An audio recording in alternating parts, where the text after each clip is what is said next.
It doesn't matter what level the musicians are at that given time.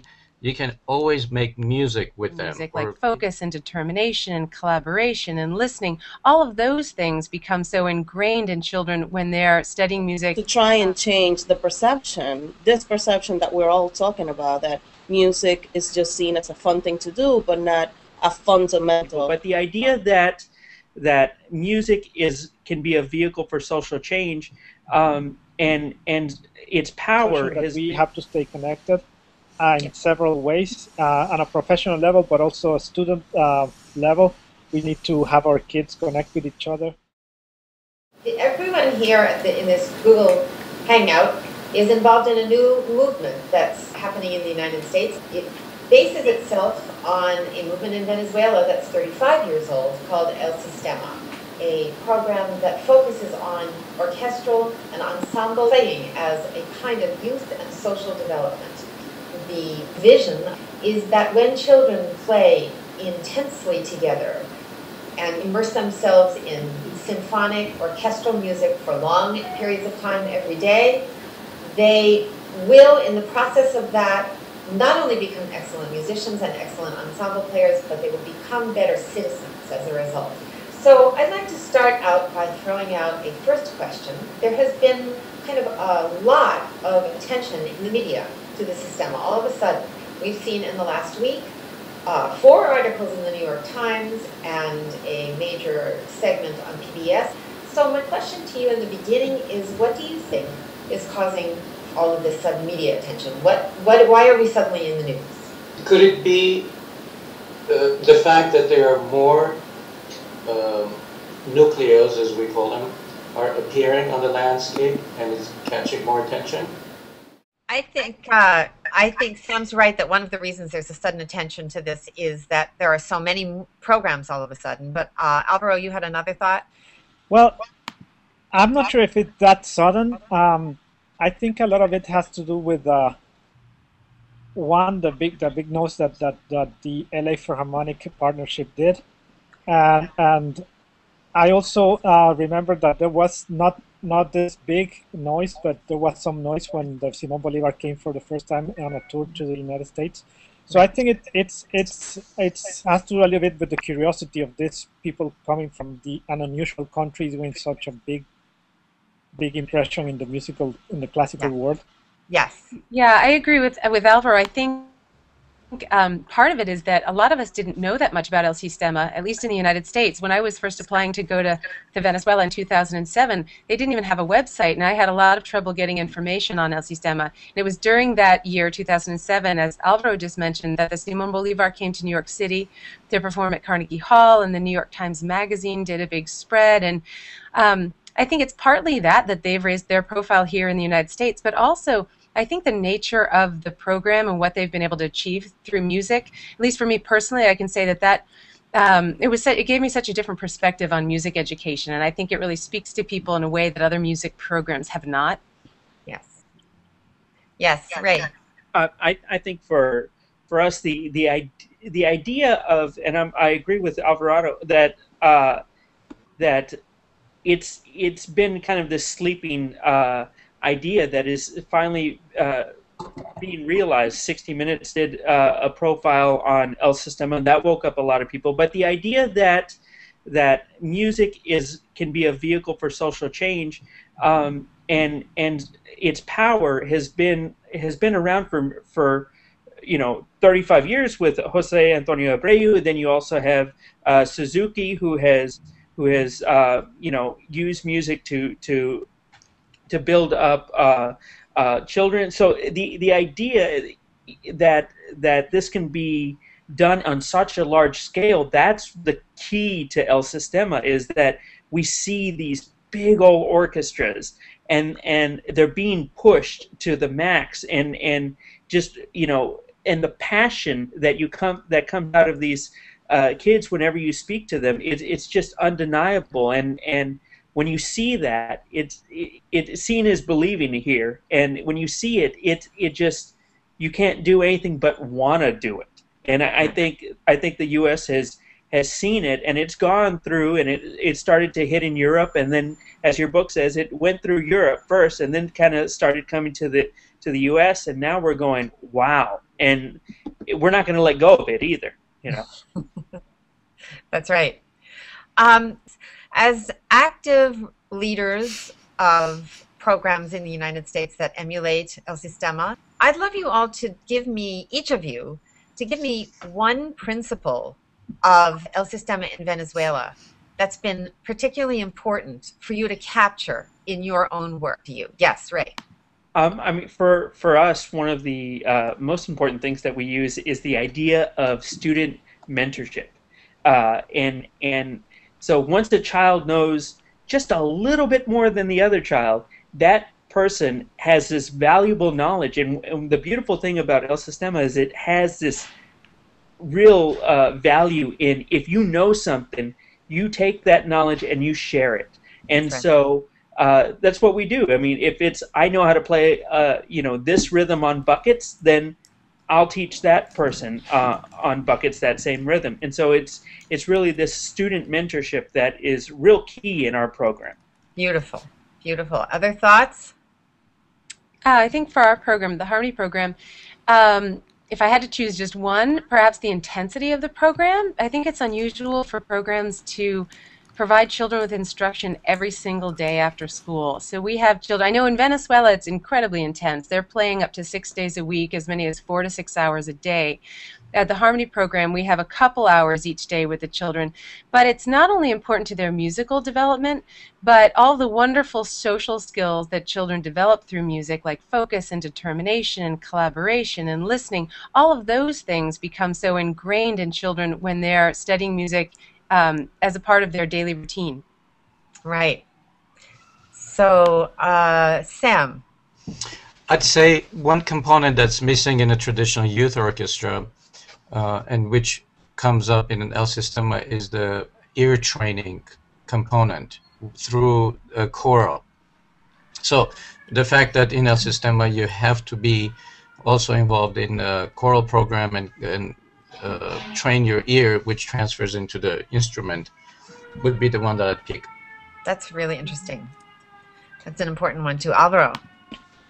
One important piece that I love about this is that it's rescuing the idea of music making as a or participatory activity rather than a passive audience.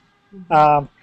That's also a part of being accessible to everyone, especially here in New York, that we have so many opportunities for music education, but most of them are inaccessible for a large part of the population in the city.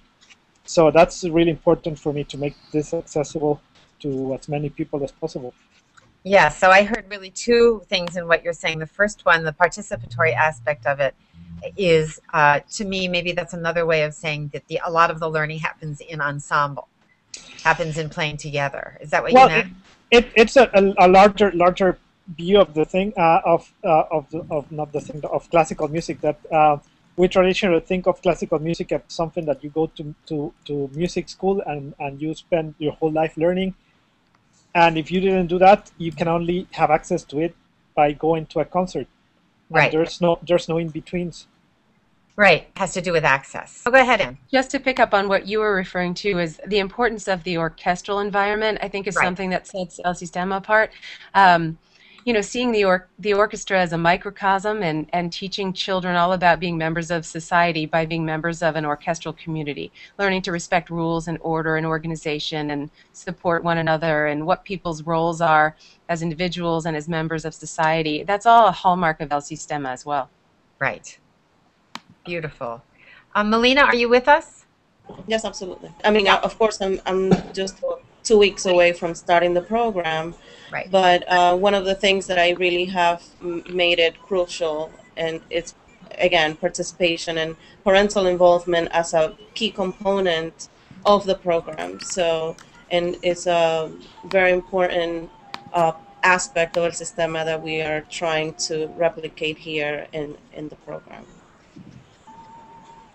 Wonderful. Okay, if I could sum up what I've heard from you so far, you've said that what's really distinctive about El Sistema in Venezuela that you would like to replicate in your programs include peer-to-peer learning, lots of peer learning, intensity, meaning many hours a week, many weeks a year, just sheer number of hours spent in participating.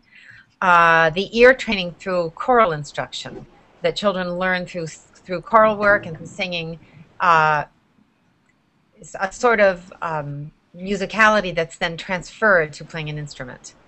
The participatory aspect of it, the fact of of learning so much in ensemble work rather than in individual work, and also the fact that these programs are accessible and free.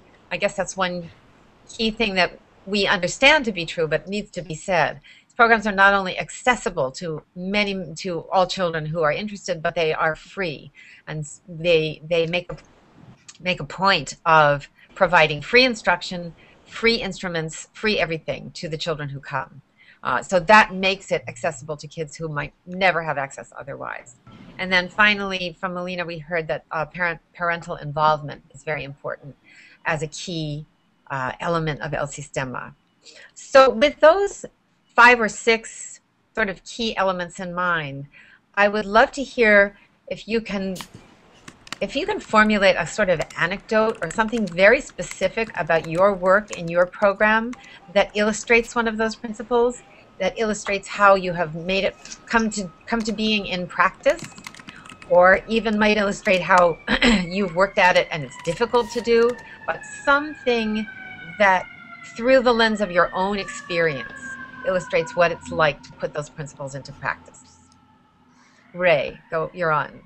So, I mean, along with the principle of mentorship, one of the things that we do in Soundscapes, and I think it will be similar in many of the El Sistema programs, because it is a key concept, is, we'll take kids that, we're lucky now to have kids that have been in the program for 3 years. I mean, I think that's a celebration for us.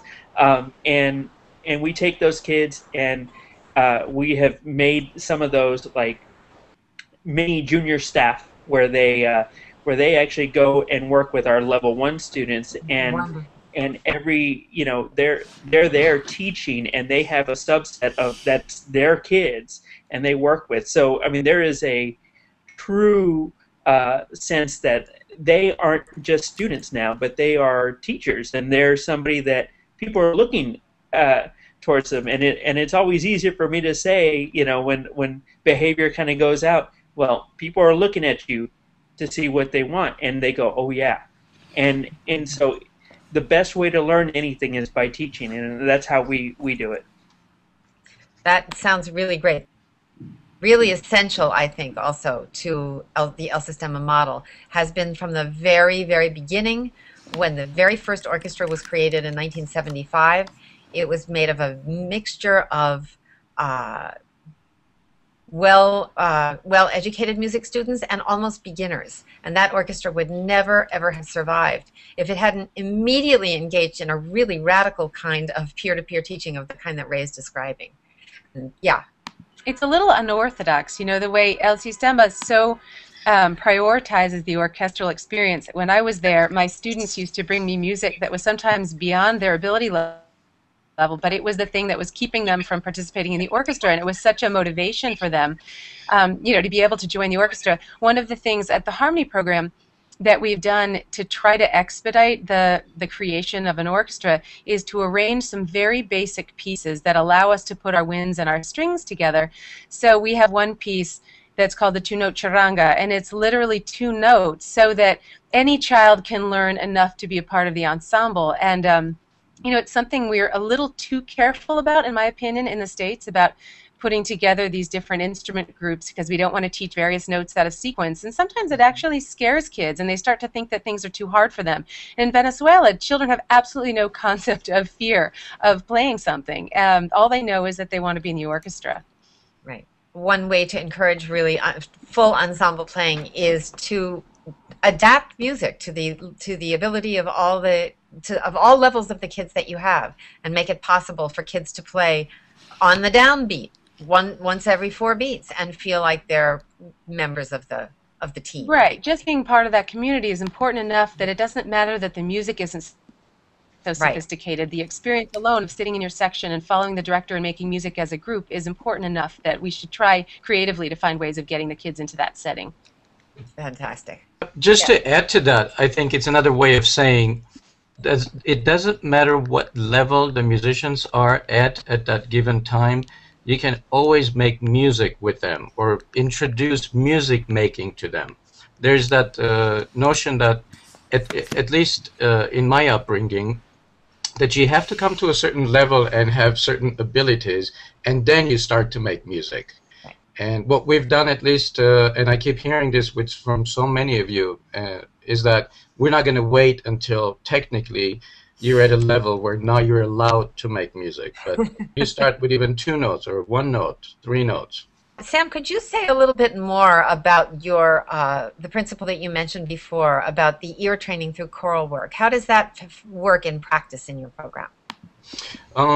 First and foremost, all the students that are in the instrumental program are also in the choral program. So just so we're all on the same page. Our program runs for 3 days. Mondays is choral, Wednesday and Friday is instrumental. So all the students who have instruments, they also have to sing and be in choir, and we have 2 different levels of choir. But to try to bring the curriculum in sync, that what they learn in the choir practice, it also applies the intervals that they come across, that they sing and train their ears with those components. They come up with the instrumental teaching, and they try to draw the distinction between. Well, they try not to draw any distinction in the sense that this is singing and this is playing, but to become one at some point. Right. They sing on their instruments and they play their voices, vocal cords. That's beautiful. That's beautiful. Melina, tell us a little bit about how, I know that you're 2 weeks away from officially starting your program, but I know that you're also lining up children to be in the program and working with parents. So tell us a little bit about the parental involvement component, how that's working as you prepare to start your program. How involved are the parents? Right now, because we're starting with very young children from 3 to 5, and we're going to start them through the paper orchestra. So a paper orchestra it's used to introduce very young children, ages 3 to 5, to the orchestra, and they get to actually build their own instrument out of cardboard or papier-mâché. Right. And it teaches them about all the components of the instruments, and the parents actually build it together with their children. So from the very beginning of the program, the parents are already involved. At the end, during the introduction program through the paper orchestra, they also learn posture, listening to instructions, resting position, playing position, just following directions. Right. And at the end of it, they're encouraged to participate in a recital. Mm-hmm. And after that point, children are then introduced into their real instrument. Mm-hmm. There you go. There's a cardboard violin for you just happen to have that without strings or F holes, but it is a great tool. Do you travel with that wherever you go? Wherever I go. That's a good thing. You never know when you might need it. Mm-hmm. Alvaro, I wanted to ask you also about the question of parental involvement, because I know that your program in Queens is very, very connected to its community of Corona, and would love to hear how you're doing that, how you're making that successful. Because I have to recruit the kids. The first step has been getting in touch with parents. With parents, do you ever have resistance, or is it? No, it's quite the opposite. Especially when I say that it's free. It's free. Yeah. Yeah. No, but they're looking for opportunities for the kids to do anything. There's limited spaces to do things as a group, as a child, after school in Corona. So yeah, they're very welcoming. I mean, that was my first experience in Corona, that people were so eager. Yeah. Even if they didn't know anything about classical music, and yet they were very welcoming. Wonderful. That's really wonderful. I have two more questions before our time is up. What, in your experience of running a El Sistema-inspired program, what has been the biggest challenge for you? I think for the Harmony program, you know, one of the things that so struck me about El Sistema when I was in Venezuela was the quality of the teacher-student relationship and the types of teachers that work within El Sistema.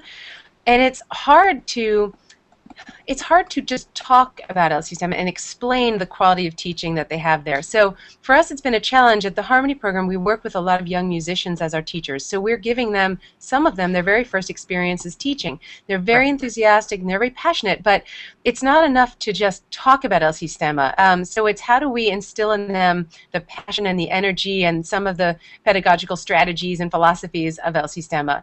And one of the ways we do that is we try to show them videos and bring people to talk to them and to model that type of teaching for them so they can actually experience it for themselves. That's the next best thing to getting them all on a plane, but I'm thinking of doing that someday. That's excellent. Well, I would say that, you know, when the little time that I have spent in Venezuela, all the kids there, my goodness, there's like seems to be no behavior problems at all there, and most definitely at our in our situation where we're at, sometimes, you know, we do have a little bit more of behavior issues, and it evens itself out though as the year goes by, because then they see the value of it, and I guess that's what I'm seeing when I go to Venezuela. They've been doing it for years, and they see the value of it. But and our kids, as they get older, are seeing more, and the parents are really pushing. I mean, we've had comments from parents saying, you know, this program has literally saved my family's lives. It gives my child a reason to get up and go to school, and those are the kids that we have been seeing huge improvements in.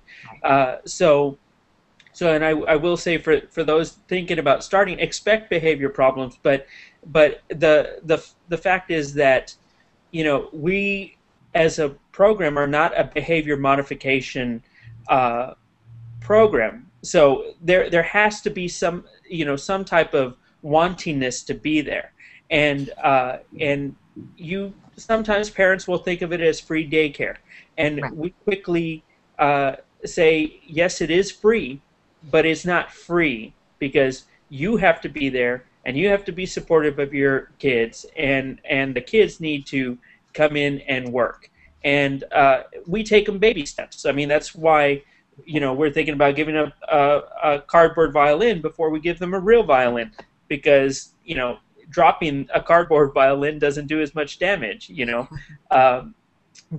So, you know, we're growing, but most definitely what I didn't expect was the behavior problems that we initially encountered. But, you know, everybody adapts, and we've been adapting and been growing with that, and that doesn't seem to be as big of a problem anymore for us, but it was at the beginning. Yes, I think I think that kind of behavior issue that you're talking about is probably an issue, especially in the beginning, almost everywhere a program like this starts. And the reason it takes time to resolve itself is that the way the El Sistema model resolves behavioral issues is not, you know, through reward or punishment, but really through a deeper kind of change that happens in the child as the child comes to see and feel him or herself really part of something else. And as that authentic feeling grows, then I think the behavior follows. But that takes a while. So we all have to be very patient about that. That transformation doesn't happen instantly. We can't assume it. Any other challenges, Alvaro? One of the challenges, and it was a little bit of a surprise, is the old establishment's initial enthusiasm and curiosity about this, but then when the rubber hit the road, the skepticism is there, and it's really heavy. The skepticism. The skepticism, yeah. And that to me is a big challenge, because you want to connect not only my organization with other organizations, but mostly my children with the experience of those big educational and musical organizations. And it's quite difficult, except, I mean, there's a few exceptions, but the big majority of institutions are, in the practice, are very skeptic. Are skeptical of skeptic, yes, Sarah. Yes. Yeah, yeah. Yes. Well, that's not so different from what Jose Antonio Abreu found, the founder of El Sistema, when he began. He found the large established musical institutions were very skeptical in the beginning, too. So I was just going to say that Maestro Abreu's response would be just start something and demonstrate it. And once you've created an orchestra, you know, lead by example, show through your work. And I think that's what guides all of us. And as soon as we've got orchestras to show for all of our efforts, then I think the rest of the way gets a little bit easier. Well, I think that's true, and that leads actually very smoothly into the final question that I was going to ask, which is about sustainability. You all are 5 among, I think, 54 or 55 programs in the United States who identify themselves as El Sistema based or El Sistema inspired in some way. We are, as a movement, growing like wildfire, popping up everywhere, and new programs are starting very rapidly. But we have such a different climate and such a different environment for these programs than Venezuela had. Venezuela had and has a large federal support system for these programs, and we don't have so, and we're operating in the complete absence of that. So what can we do, the 5 of us here, the 55 of us out there, to help our programs be sustainable and to flourish, and for this movement to really flourish? So Alvaro. So I think it's already happening, but to me it's been almost an obsession that we have to stay connected in several ways, on a professional level, but also a student level. We need to have our kids connect with each other and to build strength by numbers. We as program directors want to be with the kids and give them all the experiences, but we also then need to take those kids out and show them. I mean, we need to talk about this all the time. We need to, and there are so many opportunities, like that wonderful PBS NewsHour piece on Anne's program. I mean, these things we just need to be showing around all the time, and just go and talk about the beautiful, wonderful things that these kids are doing, and then time is going to tell our story for sure, because as time has told 35 years with El Sistema, we just need to stay alive. So we need to be loudmouths and just keep talking about this. I think we have to broaden people's perspectives on what music education can actually achieve. You know, I think in New York City, a lot of the funding for programs like mine comes from individuals, and a lot of the foundations out there that are supporting programs for at-risk youth don't see music as a vehicle for addressing the needs of that population. And I think we have to convince them that music is maybe one of the best vehicles for doing that, and that's what El Sistema has discovered. Great. Melina, do you have anything to add on? Well, I think that what we are working on, which is creating the association, it's very important.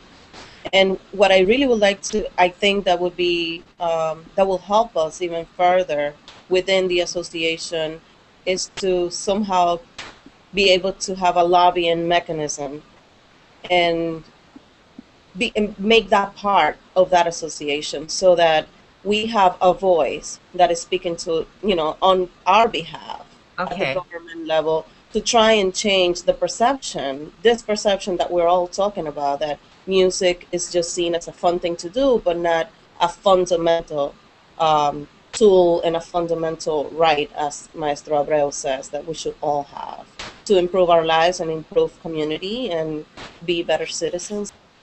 Fantastic. Let me see if I can summarize what I've heard you say. Those are inspiring answers.